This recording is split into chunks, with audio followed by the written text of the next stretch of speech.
সাতক্ষীরায় চিংড়ির মৌসুমের শুরুতে রেণুর দাম বেশি থাকায় বিপাকে চাষিরা। পরীক্ষা ছাড়াই বেশিরভাগ রেণু ঘেরে ছাড়ার আগেই মারা যাচ্ছে বলে অভিযোগ চাষিদের।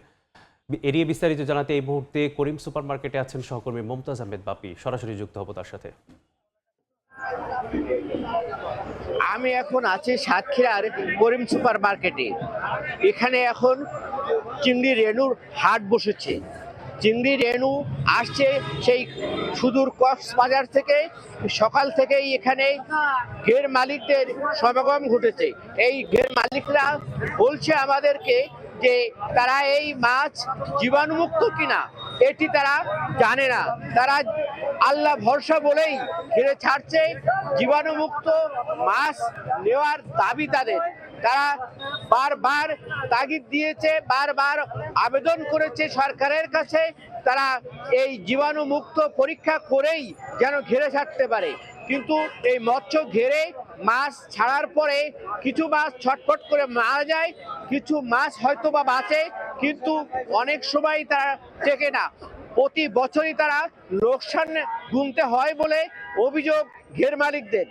তার উপরে এই যখন সরবরাহ কম থাকে চিংড়ি রেণুর, তখন মাছের দাম অটোমেটিকই বেড়ে যায় বলে অভিযোগ ঘের মালিকদের।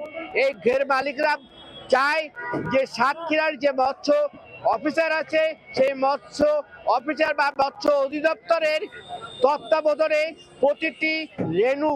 প্রতিটি হ্যাচারির রেণুই যেন জীবাণুমুক্ত কিনা তা পরীক্ষা করে দেখার আবেদন তাদের, দাবি তাদের। তারা প্রতি বছর এই মৎস্য চাষ করে লস খেতে খেতে আর দেয়ালে পিঠ থেকে গেছে বলে আমাদেরকে জানিয়েছে। তারা জানিয়েছে এটি একটি রপ্তানিযোগ্য চিংড়ি চাষ, রপ্তানিযোগ্য একটি পণ্য। এই রপ্তানি করে বাংলাদেশে প্রচুর বৈদেশিক মুদ্রা অর্জন হয় এই সাতক্ষীরার চিংড়ি থেকে। তাহলে আমাদের সাতক্ষীরায় 68,000 হেক্টর জমিতে এবার লক্ষ্যমাত্রা রয়েছে 40,000 মেট্রিক টন চিংড়ি। এই ছিল চিংড়ি রেণুর উপর সর্বশেষ। যুক্ত ছিলাম সাতক্ষীরা থেকে।